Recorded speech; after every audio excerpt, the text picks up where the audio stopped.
Hello students, I am D.D.Parkhi.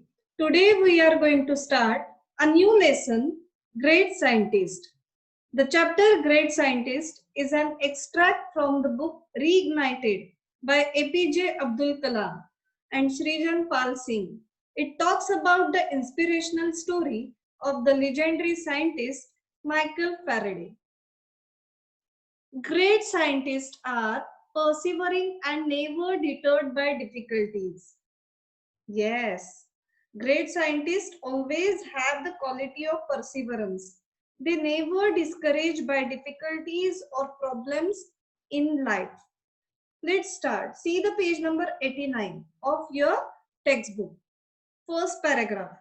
Michael Faraday is regarded as one of the most distinguished scientists and inventors of modern times, and his work on electricity is still a subject of study in the form of Faraday's laws. But you know his inspirational life story, which is all about courage and fighting against the odds. Yes, Michael Faraday is recognized as one of the most remarkable scientists and inventor also. His Faraday's law is still a subject of study, but we don't know about his life, which is full of odds and difficulties. Yes, let's go ahead for the second paragraph. Michael Faraday was born into a poverty-stricken family in a dirty London suburb. He suffered from a speech defect as a child. He would pronounce rabbit as wabbit. He could not even say his own name and would call himself Faraday. Other children laughed at him, and teachers did not help him either. When he was 12, his mother was forced to take him out of school, thus putting an end to his formal education. Yes, let's see the explanation. Michael Faraday was born in a poor family. He also suffered from speech defect. He could not pronounce the sound R.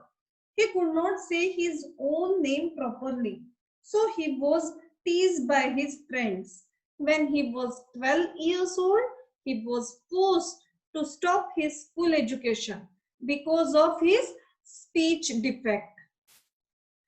At 13, however, he started working with a bookbinder, binding hundreds of books during the day and staying up all night to read them. Reading thus became his obsession. One day he came across a book on electricity, which had been sent to his master for binding. He started reading it and was completely hooked. That was his first introduction to the subject of electricity, which soon became a lifelong fascination.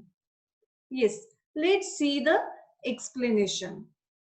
At the age of 13, he started his work with bookbinder to earn money. He read those books at night. Reading had become his obsession.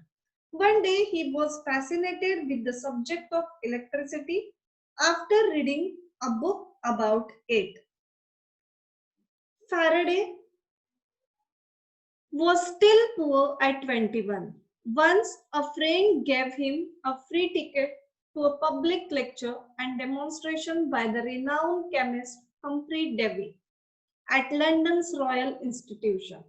Davy's work on chemicals and electrical lighting was the subject of conversation among the scientists of that age. 70 years later, across the Atlantic Ocean in the USA, the same work enabled Thomas Edison to produce the first consistent light bulb.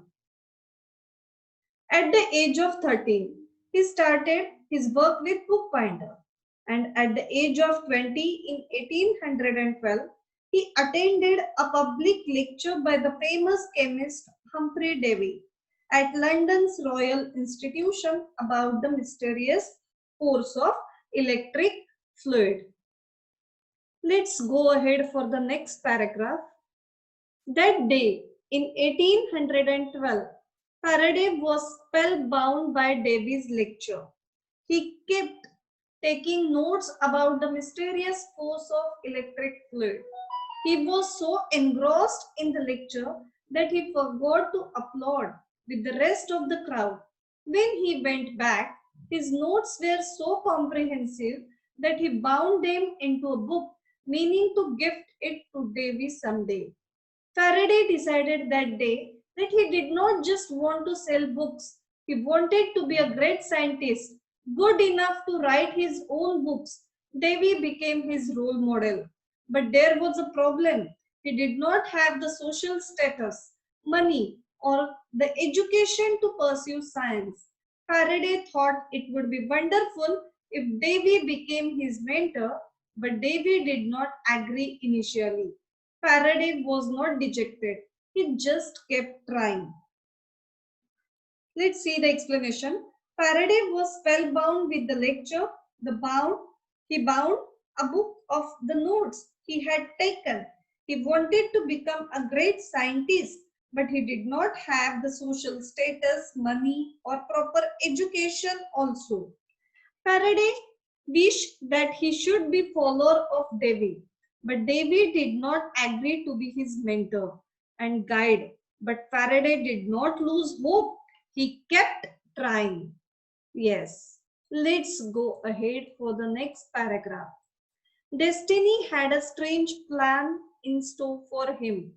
A few years later, a chemical explosion happened inside Davy's lab and he was temporarily blinded.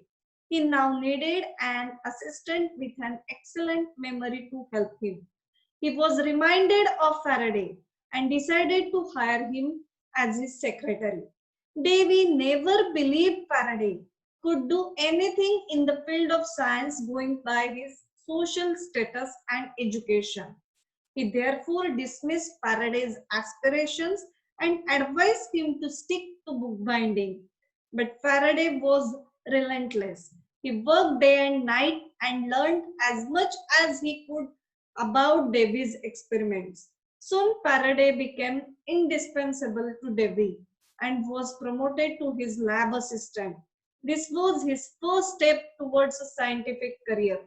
Though much of his job now was cleaning labs, at least he got to see some of Davy's leading experiments.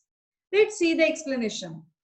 After an explosion in Davy's lab, he was temporarily blinded and needed an assistant with an excellent memory to help him. He appointed Faraday as a secretary. Faraday worked hard and soon he became Davy's favorite. He was promoted to the position of a lab assistant. Though a small job, this was his first step towards a scientific career.